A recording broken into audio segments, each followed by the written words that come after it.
Josh, What up? do you want to do presents first or at the end? I know you can't wait. We can get straight into that if you want. Shall I go first? This is the right way, so I don't see people don't see my address and send me death threats. It's okay, I got you covered. I motherfucker. I don't fucking want them. Yes, I'm They so happy. might send you angry hand quilled letters. I'm so happy about this because publicly I was shaming you for not sending me one immediately. That's so fucking cool, man. Thank you. Awesome. Yeah, that's so rad. Who made these again? Lindsay Owen. Right on, man. I'm going I to be love putting it. that on my vest, pride of place, for the one I wear on stage. Oh shit, have we started? Yeah, we're recording. I may not use all this. I may edit, I may change, but I just thought I'd catch as much as possible. I regret flashing your address then. I'm terribly sorry. I thought we were going to goof around for 10 minutes. It's fine. I'll blare it out, or I'll just like redact it. But yeah, man. Thank you so much. I'm fucking hyped for this. I've got a spot on my vest that I know I'm gonna put it on, so I'm really fucking excited for this. Nice. It was I had a job to iron it on, but then it was me trying to iron it on, so I wouldn't hold that against the patch at all. No. It's just I'm a little backward. Well, I don't own an iron, so I'll just go straight to sewing. Yeah. You need fingers of steel though, because it is proper leather. Sick. That's so fucking cool. Merry Christmas, Josh. Thank you. Happy Titmas to you too, buddy. I know you've been really waiting for me to open this, so I'm just gonna. Mate. I'll do it at the end, actually. I've been so hyped about this. Not that one, but that is cool.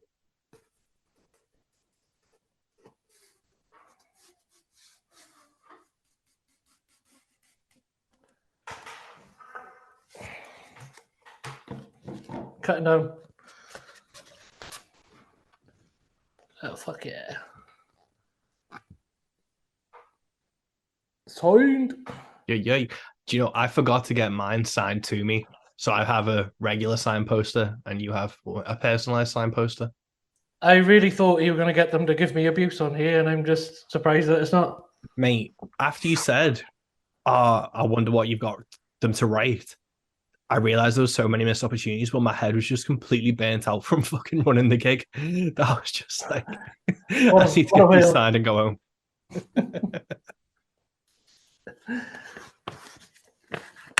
You're a selfish prick, though, because you're totally upstaging me with gifts now. This one I'm really happy about. Oh, fuck.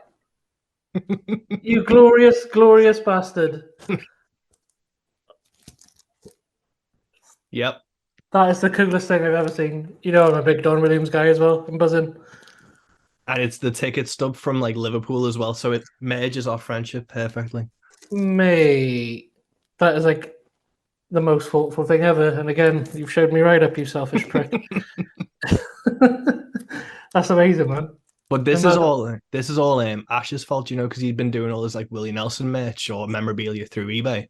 Yeah. We were like talking about it for ages, and we were like sending like mail haggard shit. And I was like, I wonder what else is there. And I was like looking, and I found that and was like, I have to fucking grab that. And it was such a fucking steal that I was like, I have to grab it. I know he'll appreciate this. I'm a little bit emotional over that, to be honest, because that is just the coolest thing ever. Been such a massive Don Williams guy for years, man.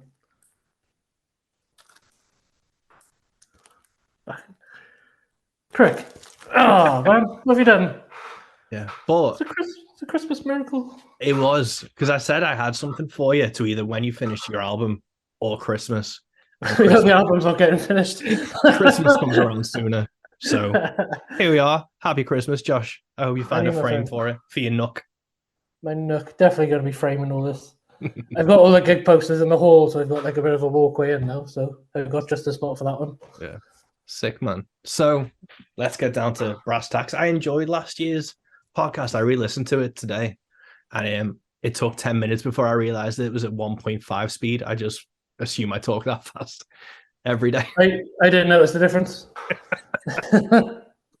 Yeah, I was like, oh shit, and like slowed it down. I was like, oh, I'll just fucking back it up to 1.8, fuck it. But To be fair, we were drinking then as well, so we probably were going a bit over the BPMs. But yeah, man, it was cool to kind of listen and recap because I'd forgot some of the stats, some of the shows. Not necessarily I'd forgotten the shows, but I'd forgotten how many we'd put on and that stuff. So it was nice to like, kind of go back, see what we did last year, and then, you know, see what we did this year. So how has your 2023 been, Josh? Mate, it's been delightful, isn't it, really? Like, what more do you want? Yeah. Finally actually managed to release something, got to meet some really cool new people, got to tour with one of my absolute favourite singer-songwriters ever. Got to see you twice, which, you know, everything needs a downside to make it seem better. Got to meet your small boy. Oh shit, it was twice, wasn't it? I completely forgot that. Yeah, you had to meet the boy. The small boy. How's yours been? Has it gone the way you wanted it to? Busy in a lot of ways because it sounds stupid. I didn't anticipate being so busy with the small boy. And then, yeah, they get you. Yeah. And then realizing kind of 3 tours this year that I've organized and booked and stuff and other shows, it was like, oh fuck, which is why the Rogue podcast has not really happened much this year. It kind of like stopped with Jesse. I managed to get one in with Summer before November, but it was like, fuck. And this year has been a lot of just like, I felt very behind the scenes of everything really. But the April tour with Hendrickson was like if that was kind of the last tour I ever did, which it won't be, but if that was a really fucking cool tour to do. And like, it was just so grassroots and fun. But we'll get into the shows and stuff later on. But yeah, it was like musically for Rogue and stuff, it's been a really fun year. And personally, it's just been the best year ever because, you know, my little son came into the world and he's the absolute best. And he's 7 months old next week and he's an absolute diamond and it's been awesome. Yeah, man. Don't need sleep anyway. Who needs sleep, man? Yeah. You look like a perfectly healthy 18-year-old man. Thank you. That's what I'm going for. But so I have stats. So last year we talked on the podcast. We did 8 shows last year. Yo. Which was really good going out the gate after COVID. 8 shows for a year with independent UK artists and American artists. Really good going. Do you know how many shows we did this year? Mate, I don't even know what I did last week, to be honest with you. We did 21 shows this year. Really? Mm-hmm. Wow. Yeah. I wasn't expecting it to be that high. Me neither, man. 21 shows. So obviously the Hendrickson tour. Yeah. The Jesse Daniel tour. The Summer Dean tour. Tommy Prine. The Hank Williams shows. And I think there may be another one I'm forgetting about. But yeah, so we did 21 shows overall this year. Doesn't seem like that many until you break it down. Yeah. And almost 500 tickets sold across all 21 shows. And how many hours of admin did you do to make these happen? People only get to see the fun stuff, the gig photos and the crowd reactions and stuff. Two years worth of admin. The actual work that goes into doing these things, man. 2 years logistics, of admin. Planning, hotels, rendezvous, support acts, changes, last minute changes to lineups and shit. You know, it's not easy, man. Yeah. Well, salute to you because. Thank you. Yeah. Well, we teased like the Jesse Daniel stuff last year. I think I beeped it out, but you know that August tour I started working on in like October, September of last year.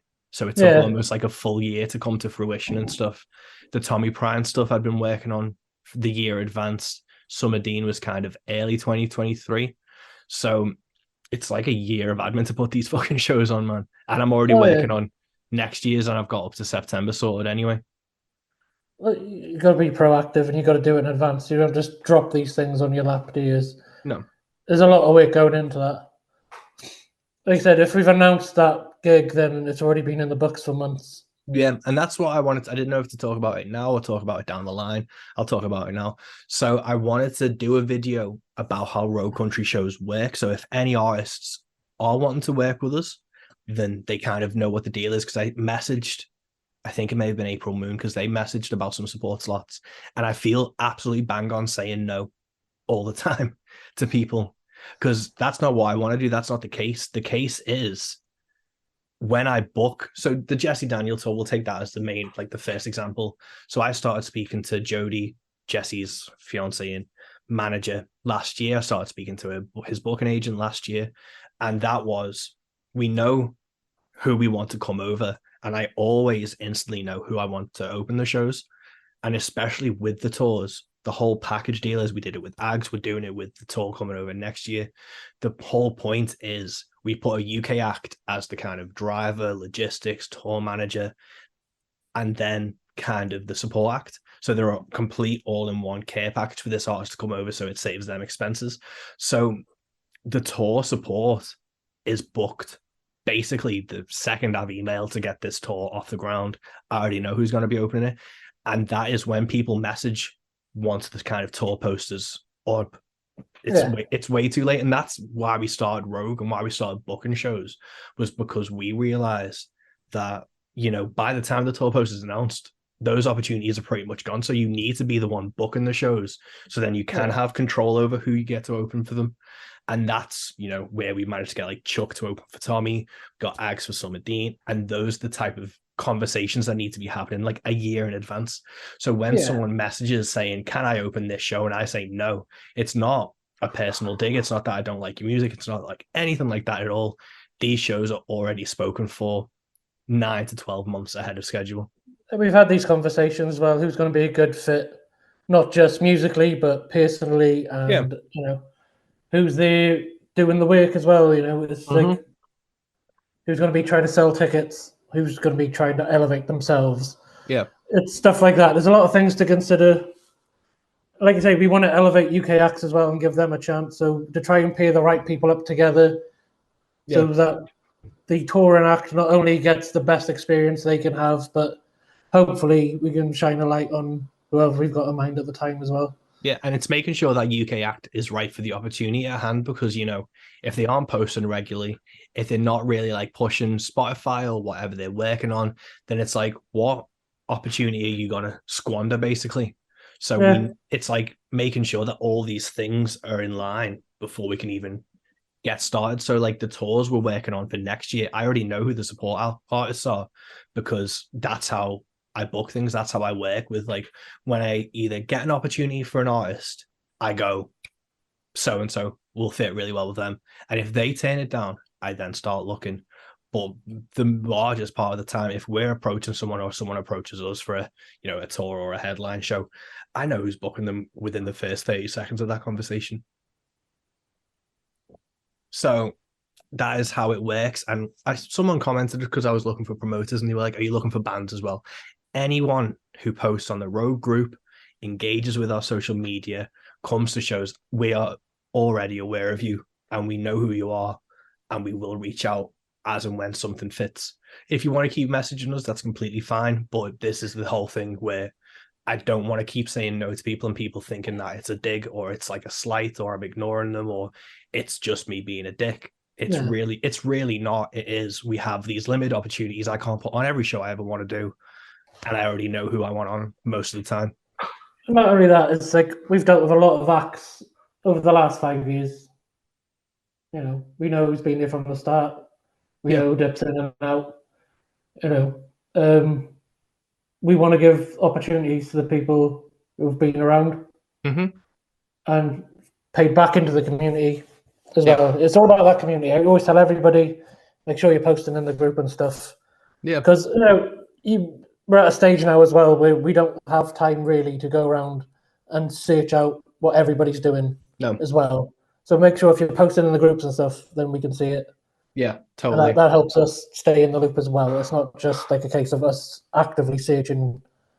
Don't get me wrong, I try to as much as I can, but it's impossible for two people to, you know, take on that many artists and be bang on up to date with everything that everyone's doing.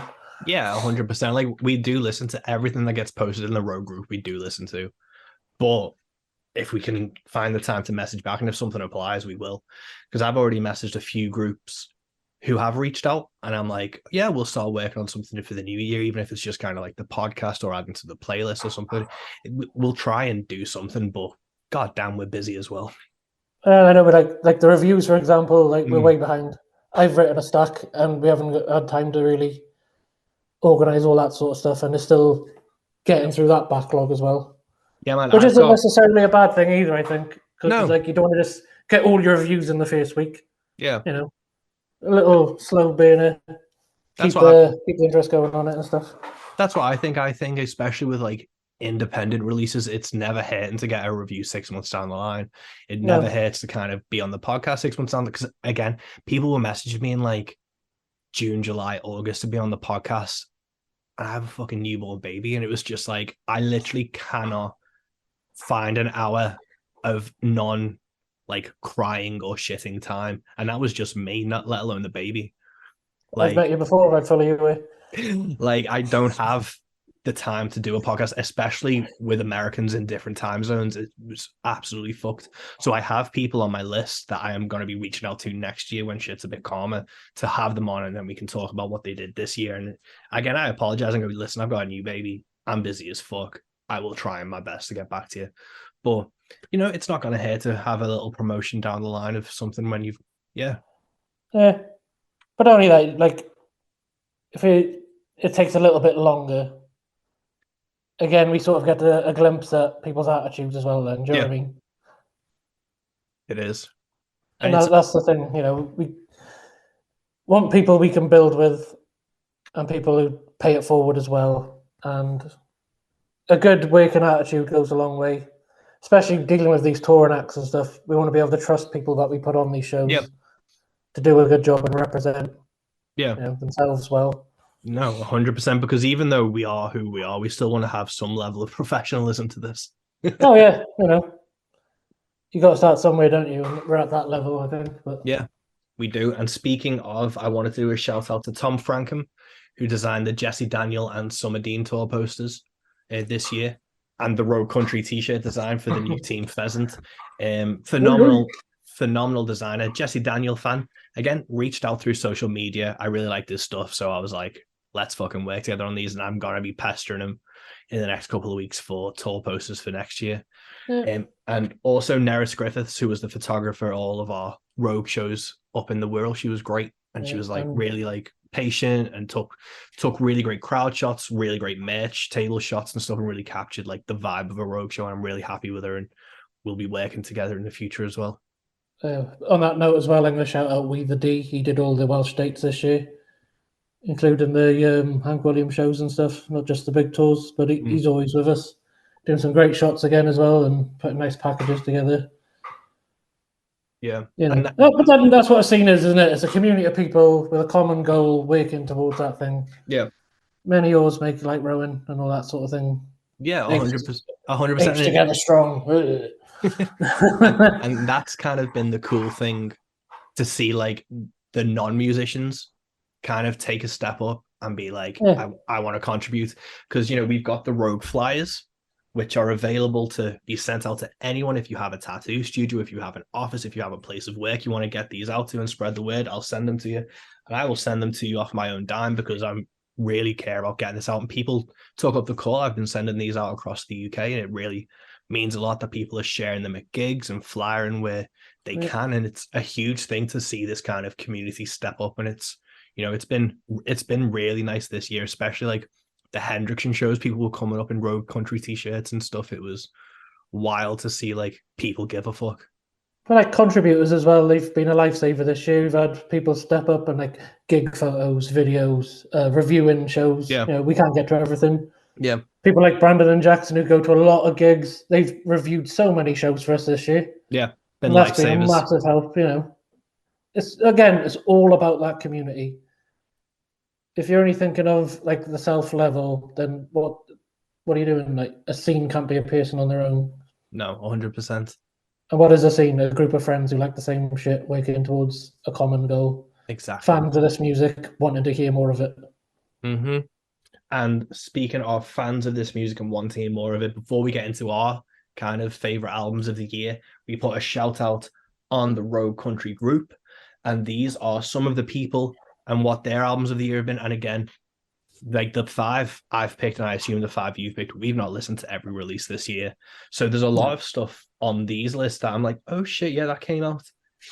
Like Craig Howe, who's a huge Fargo Railroad Company fan, he was saying his favorite releases were Jason Isbell with Weather Vanes and Robert John and the Rex live at the Ancien Belgique. And Jason Isbell didn't even enter my top five. I completely forgot you brought something out.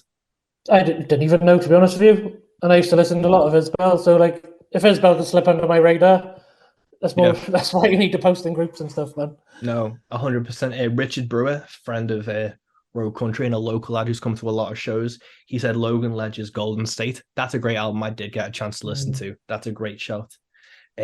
Harry Vella Thompson, Katie Whittaker Music, her album Shine came out.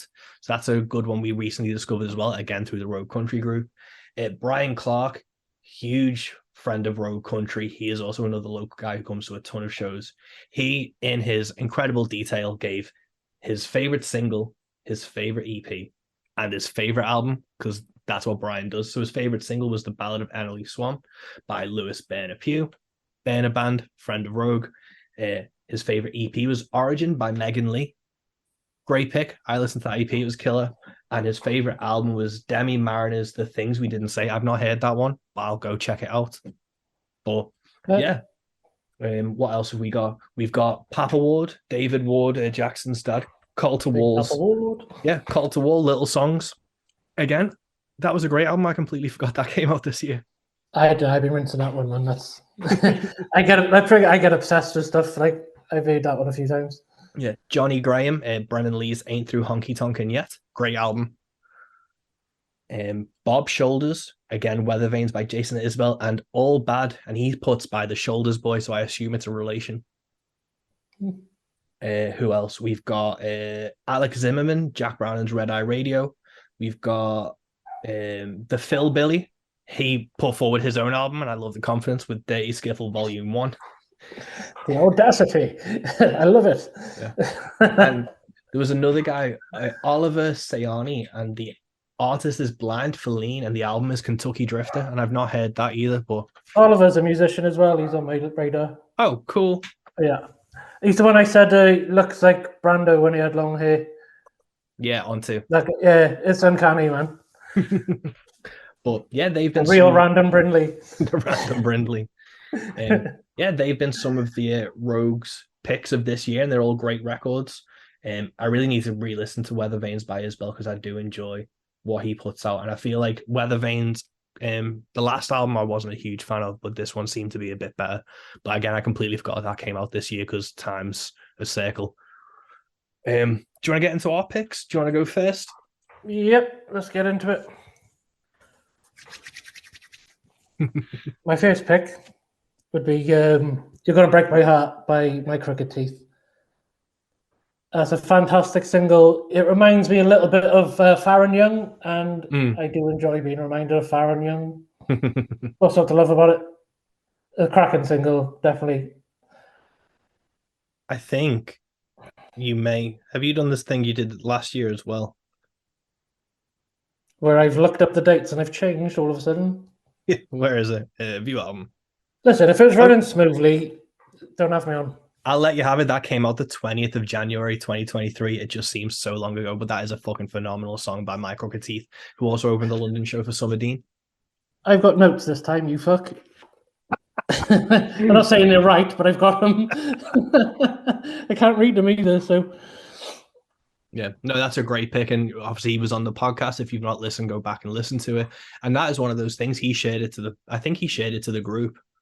We picked it up, and then, we had him on the podcast. We had him open for Summer Dean. And that's just kind of, if we have something we can wear with, like, we're fans of the genre, we're fans of music. And if a single that good is released, we'll try and do something. My first pick is Jessie Coulter's album, Edge of Forever. Because it was amazing to see her back on the scene, really. She's been gone a while. This is Margot Price produced. She duets on some of the tracks. And it's a fun album, and it was cool to kind of hear that like 70s outlaw era sound in 2023 and like dragged through, and it's got that kind of Waylon and Willie bounce and vibe to it, but in like a polished and really cool like modern way. It was a really fun album to listen to, and Jesse Coulter's voice is so like vulnerable and got that edge to it that she's had back in the day, but it's just got an age and a wisdom to it. It's just a phenomenal record. I was so happy I've to tried to find that. spruce it up with technology and voodoo. Yeah. And that's endearing. I love it. It's yeah. What more do you want? Yeah. Right. My next pick, right. He's just about swung in here last minute to get on this list, but it's one of my favorite releases this year by a long stretch, to be honest with you.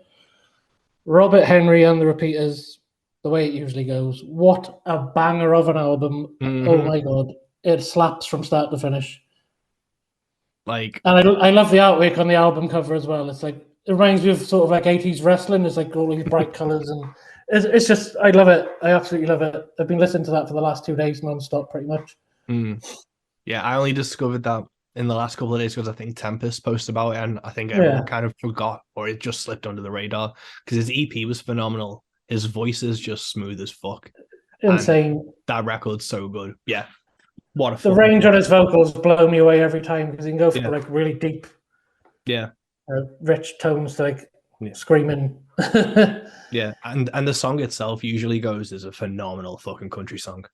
Oh yeah, it's nostalgic but fresh, and say a band can really cook as well. They're thumping along. That's probably one of my absolute favorites of the year, no doubt. So fucking good. My next pick is Alex Connolly's Siempre. And it was weird because obviously I backed it in the Kickstarter last year, and then it came out this year. So it's one of those staggered things again, but such a fucking good album. So well made. And the songs live are just absolutely incredible. Especially because you hear them kind of stripped back live because it's just him and his guitar. Such a good record. Papa Ward, gotta shout him out. Little Songs by Coulter Wall. Again, love it. It's superb. Feels like a different culture as well, but still true to what we know and love. You know, really delightful cowboy songs. Yeah, but like it's bang on. The guys really hit it every time for me. Yeah, it's such a good record. My next one is Summer Dean, The Best Life. Yeah, just say no more. Say no, especially considering the kind of what her like Bad Romantic album was. This was like a change of pace and a breath of fresh air, but still the same. And it was just so well made and so well crafted. And again, you know, we brought her over here for her first UK tour, and to hear her play live was just fucking phenomenal. And to hear those songs live was just mind blowing. Nice. Again, this is one that's been given an honourable mention, but I'm going to go with Megan Lee's new EP, Origins. I've reviewed a couple of the singles. I am still working on my review of the EP because life happens at the minute and I haven't stopped for weeks. Yeah. But it's one of those things, I really enjoy it. It's like, it's kind of mainstream, but in like the 90s sense where it's better production, but not like two pop songs in a trench coat pretending. If you know what I'm saying? Yeah. It's still definitively country as well. And obviously she's a Welsh girl, so you got to support these Welsh people. They need it all the help they can get. Yeah, that's why I'm your friend. Yeah, I mean, you know. Adopt a Welshman today. It's only £5 a month. And I'll send you a link in the post or something. Which you know I have, because I sent you that video of me with a bin bag full of leaks. My next pick is again friend of Rogues, the Longshore Drifters EP, The Grind. Is just fucking banging. Track after track, so good. The whole band's on fucking fire. Every track has like a different take on a different like style of country music, but it's just so fucking good. And as a fan of like Buck Owens and stuff, this just hits all the boxes. It's so good. Yeah, you know how much I love those Longshore Drifters, man. Hearing them at the Rustic Stomp this year was an absolute privilege, and one of my absolute favourite UK acts. Yeah. I am determined in 2024 to put them on as many gigs as humanly possible. Yeah, absolutely. And Mark as well is a good friend, and he's been very kind enough to help me out with my own projects as well. And Yep. Michelle, actually, she's sung on something. So Nice. just all round good eggs and lovely people who They make are. some fantastic honky tonk stompers. Mm-hmm. Salute. Finishing up strong now with My Kind of Country live at the Catalyst by Jesse Daniel. Nice. You know, I got to see it stripped back to an acoustic, but with that band behind him as well, it's something else. He makes the kind of country music I love. Like everyone's got their own preferred style, haven't they? Like, and that sort of like Bakersfield thing is just definitively country to me. Yeah. And obviously that's led me down the rabbit hole of like Mike and the Moon Pies and people like that as well. So fucking good. Again, they've had releases out and they very nearly made the list. They did like those double single releases. So I'm gonna shout those guys out anyway. I'm gonna be greedy. Fuck it. You know, there's too many good releases this year to not give them an honorable mention. Yeah. They're so fucking good. And I'm so glad I got to I think that was, it was this year I got to open for them in Manchester, and the whole band's on fucking fire. It was so cool to fucking see. What are you finishing with, West? Well, the best. I know this is our favorite records, but this is the best record to be released this year. This is Ashley Harding's Spoon Music. Ooh. Game over, man. It's so fucking good. I think he sent you stuff as well before we released it. Didn't he? He sent us stuff through WhatsApp, and I remember he sent me once again, and I think I listened to it 10 times on the drive home because it was just fucking phenomenal. I just kept hitting it back to the start, and it's such a well-crafted, beautifully made album from someone who's kind of come out of nowhere. We kind of got to know him last year. He played the Rogues Rounds and stuff, but he came out of fucking left field and dropped the album of the year, and the support that he's had from the States and Holler and the stuff, it's so well deserved, and it's so cool to see an independent country musician from the UK get this level of support. It's been so fucking cool to see, and he's also one of the nicest human beings in the world. So this is such a nice guy, genuinely humble. We booked him for that Hank show, and he tried to pay me to help with the venue costs. I was like, no, lad, that's not how it works. He's just one of the nicest people in the world. Yeah, just insanely talented as well. Just unfairly talented. Got What's Mine, it's got a bit of a rockier edge to it. That's what I want to hear if someone says they're outlaw in the UK. I don't want to hear Wonderwall in a cowboy hat. that song in particular has set the bar, Yeah. Anything else other than that is a red flag for me at the minute.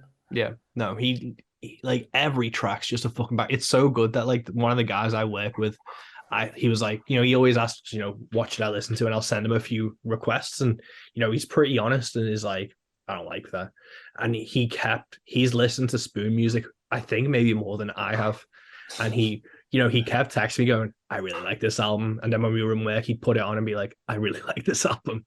And it's just got such crossover appeal because he's not a huge country fan, this guy I work with. And it's just a fucking phenomenal record. If you're a country fan, you're going to love it. If you're not a country fan, you're going to love it. And yeah, he's the absolute best. I just need him to bring it out on vinyl, and I need him to bring out t-shirts so I can just throw all the money at him. We know he's working on it, so hurry up. Yeah. He released that the day I was traveling home from Bradford, and I think I had it on for the full 6 hours. Nice. Again, though, such a wide variety of styles on there. Yeah. But you could tell he's got a knowledge and a love of each style, It's there for a reason. Yeah. Top draw. So good. I think we should do some more honourable mentions, to be honest, though, because the controversial take, I've seen some comments on the internet. Rustin' in the Rain, man. That made me love Tyler Childers again. That was such a vibe, the new album. Oh, shit, yeah. It's pure 60s country, and I'm just here for it. I wasn't, honestly, I slipped off the bandwagon of him for a good couple of albums. But this thing, oh my God. Yeah, I think it slapped so hard, man. Yeah, Long Violent History was the last thing that I really liked from him, and this album I need to go back and give another listen to because it was kind of it did pique my interest again in his kind of music and how he's doing. And yeah, I need to go back and listen to that. My honorable mention is a really great single that got released this year called My 2 Feet by one of three of my favorite Joshes in country music. So And you I'm all released, of them. yeah, you released a fucking banger of a track, man. It's such a fucking good song, and I've heard bits of what the album you've sent me, and I cannot wait to hear what when it finally comes out as a posthumous release in 2045. It's gonna blow people's minds. But I'm gonna play it at my retirement party. Yeah, well, My 2 Feet, man, what a fucking song. And I had My Kind of Country live at the Catalyst as an honorable mention, because this may be a controversial take. I don't consider live albums to be like proper releases for a year, because it's not like a new album. Because there was there's live at the Catalyst, Charlie Crocker released live at the Ryman, phenomenal albums, but it's not like a new album. If you get me, I get it. But phenomenal live albums. Yeah. Sure, Nick Shoulder's new one was absolute banging as well. I think that's some of his best. Yeah, again, I need to listen to that properly because I have a baby and it's been so hard to listen to new things. I've still got stuff on my to-do list that I haven't got around to doing yet. Yeah. But we'll get there. I'll be bringing them on for next year's picks and you'll be telling me the dates are wrong. Yeah. Have you heard of this guy, Willie Nelson? Oh, he's great. Well, again, his bluegrass album was really fucking good. Yeah. Yeah. It's hard to keep up with everybody. Yeah. Bella White released a fucking killer record. Brennan Lee's ain't done honky tonkin' yet. Like, Charles Wesley there's so many new releases and they are all so fucking good. I'm sure we'll put this out and people will be like, you forgot this, you forgot that. But drop them in the comments and drop them down. Let's hear them. Like, again, we need help sometimes. Yeah. Yeah. What are you all listening to? Let's get on it. Yeah. With new releases, and because we can't cover anything, I wanted to give a shout out to a Twitter account that I follow that is fucking always on the ball for new releases, and it is Modern Country Music That Doesn't Suck. MCMT doesn't suck. At MCMT doesn't suck. Modern Country Music That Doesn't Suck. He's fucking always on the ball, and it's such a good playlist. He puts them into like months. You will never miss a new release if you follow that account. I see them and they just scroll on by, and then I go to check on it, and like 3 months have passed and there's been 20 phenomenal albums released. But he's a really good Twitter account to follow if you want to keep an eye on the ball and what new releases are coming out. Nice. Shall we move on to our favorite gigs of the year? Yeah, let's do it. I assume all of yours is the Jesse Daniel tour. We'll count the tour as one. The Hank Williams gig as well, the Hank 100, just because getting to hang out with your friends is always a great time, Yeah, the Hank shows were fun. That Jesse tour was something special though. Like it was an instant connection as well. He's genuinely a nice guy. We had a lot in common, and it wasn't just like doing the shows; it was getting to know those people. Mm. And like they played them, they stayed in touch as well. Nice. Yeah, and it was a huge thing for me. It's like my first big boy tour, and it just went so well. Yeah. What was your favorite show of the tour? It's hard to say.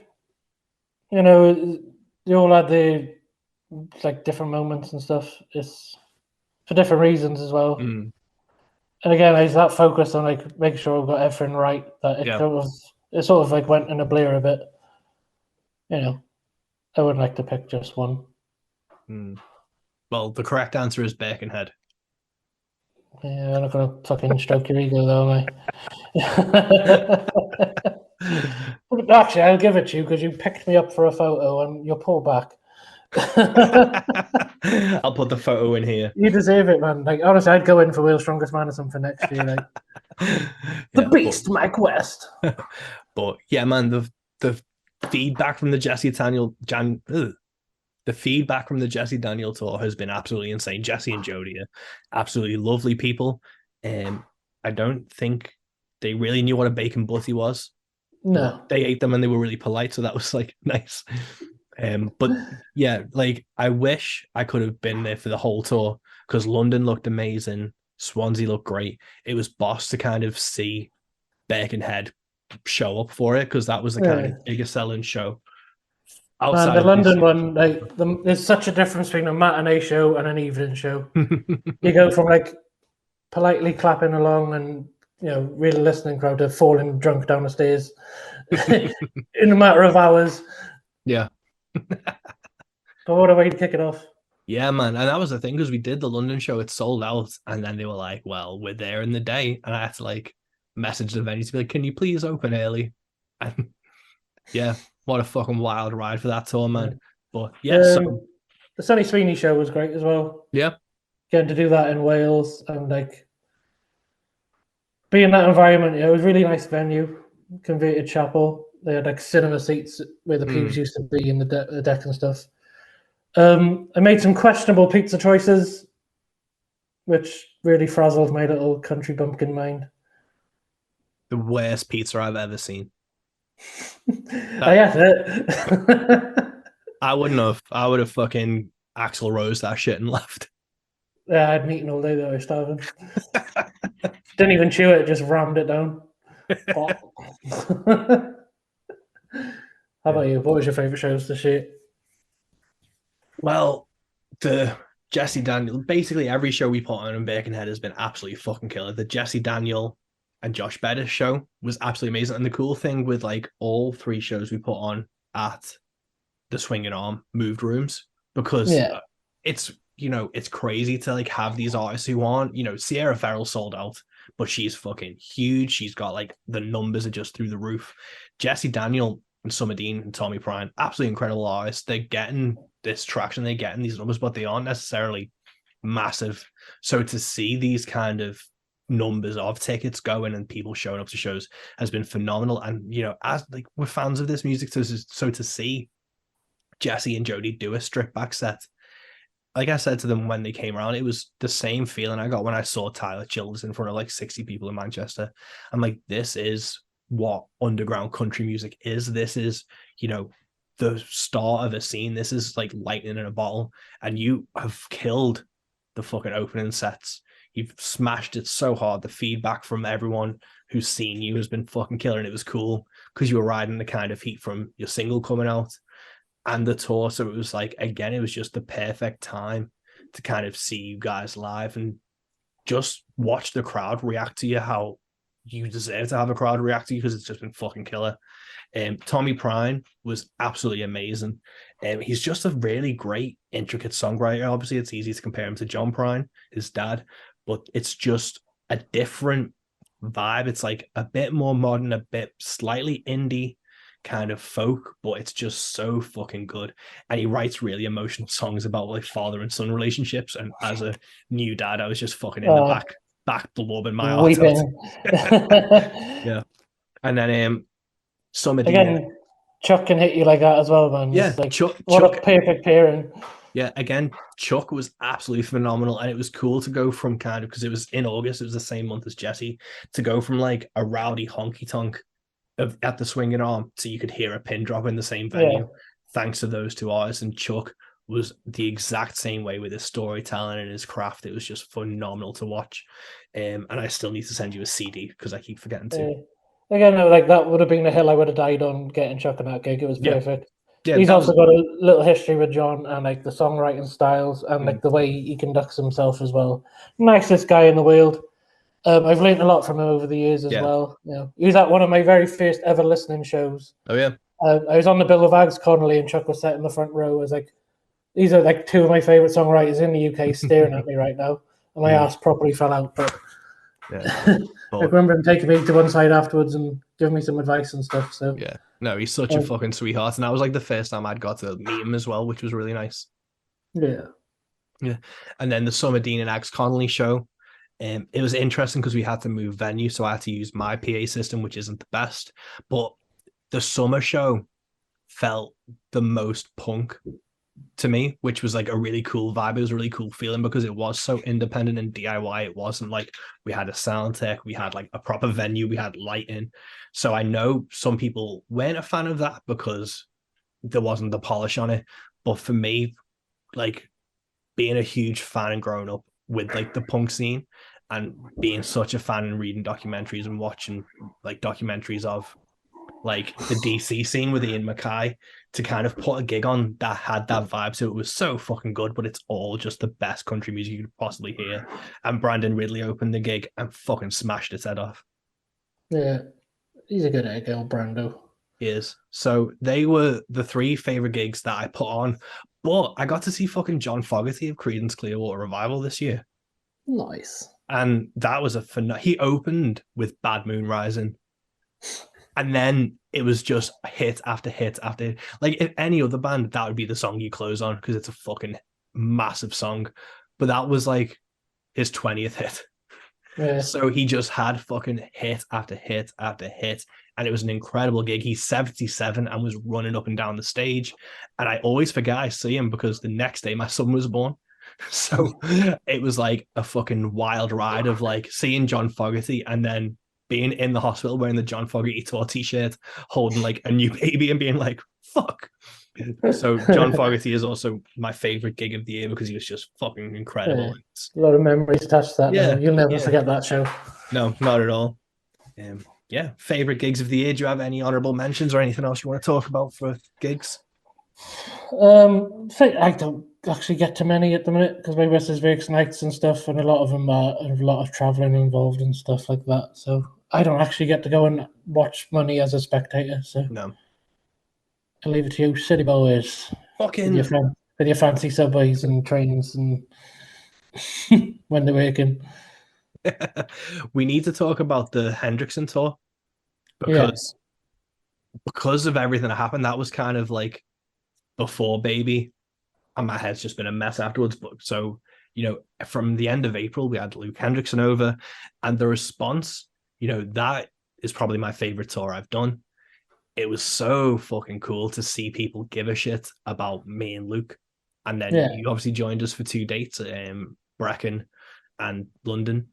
So it was amazing to kind of see people show up and wearing Road Country t-shirts and wearing Mike West t-shirts and buying merch and supporting us in a way that felt really fucking organic and real in a way that hasn't happened before. Like I've toured with some like bigger artists, so they're coming to see them and you just hope you can catch a few off the back of that. But this was people showed up to fucking see us, man, and it was nuts. Yeah. That's what it's all about, though, isn't it? Like making connections with people. Yeah, 100%. If you're trying to be a musician for any other reason than that, then you're in the wrong game. Mm-hmm. You either make music because you love the music you're making. You don't just do it for attention, like no, and like you don't try and bullshit people. Just be yourself, and like make those connections. People will give a shit if you connect with them on a real level, and that's what it's all about. Yeah, the best 100%. Bit of advice I ever got given was that music is a social skill as much as a creative one. And honestly, I can't stress that enough. I want to hammer that point home. And it's so true. Yeah. Yeah. Yeah. And that's like the thing because we're going to be ramping up for next year. I don't know. We did 21 shows this year. That was 3 tours. I don't have 3 tours in me next year to fucking organize. My head will fall off. So I don't know what's going to happen next year. We have 3 people booked in so far for shows as well as a tour we're working on. Well, we'll get to that in a bit, but with the kind of shows next year, it is one of those things where we just want to work with sincere people who give a fuck about what we're trying to do. We aren't looking for, arse kissers. We don't want to be told we're the fucking saviors of country music in the UK because we want to just be recognized for the hard work we're doing and someone want to contribute to us and put fucking gigs on yourself, man. It can't all be fucking me behind my like laptop and the Wirral on me Excel spreadsheets trying to do everything. Like people need to step up and put other shows on across the UK. And that's been the cool thing about this tour I'm working on for next year is, Jody from Fargo stepped up in Sheffield. Mark's been helping. Like we need this fucking like grassroots scene to rise, and the more shows people can put on, the better. Everyone has an in with a venue. Everyone has an in with some promoter. And that's what we need to really rely on. The thing is, well, like the UK scene isn't like the American one. We haven't got that legacy to pass the torch to new acts. We're literally starting from the ground up, really. Mm-hmm. We do have a bit of like, I'd say there's several smaller scenes, but unless it like comes together in some sort of organized way, then how's it going to grow? No. Again, it takes everybody chipping in to grow this thing from the ground up. It does, and like we're more than happy to promote if you have a show that you're putting on, we're more than happy to promote that, because Or if you're playing a show every week, yeah, this month's shows or whatever, it's all day. Like let's do it. yeah. But that's the thing, where we need these kind of venues and promoters and artists who want to put their money where their mouth is and, put these shows on, because it's not that hard to reach out to these artists. I emailed Jody, Jesse's manager, and was like, yo, we're big fans. When is he coming over to the UK? And then I ended up accidentally booking the whole fucking tour. Same thing with Summer. It's just, if you have an artist you like, reach out to them. You might be able to book them. And I'm more than happy to help anyone in any way to get these artists over. As long as you're not being mean. As long as you're not a dick. Can't stress that enough. It's a social thing. People have to want to work with you. Yeah, no, totally. But, that was 2023. We are 9 days away from 2024, which is terrifying. What are the plans for 2024? Because listening back to the podcast last year, we said Rogue Records was going to be this year, and our first release was going to be Josh Bettis. Yeah. And you shit the bed on that, didn't you? And I'm continuing to do so. So try again next year.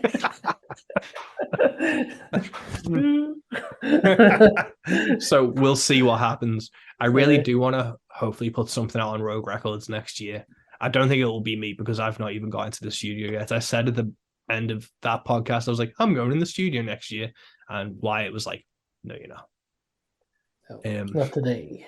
Yeah. So we'll see.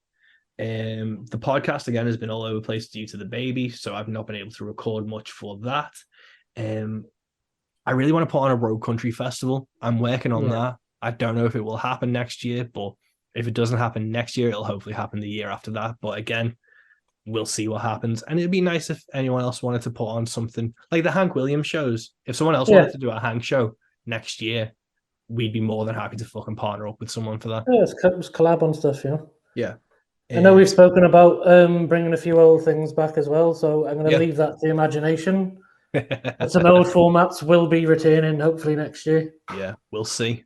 Without giving the game away. I know there's some things I'd like to bring back that we've spoken about. Yeah, man, that would be really cool. And again, it's one of those things where we have the podcast, we have the reviews, we have the live shows, and it's just those other things we can kind of throw to help provide a better platform for us. And that's, what we're trying to do at the end of the day, is just create a bit more content and a bit more exposure for these guys.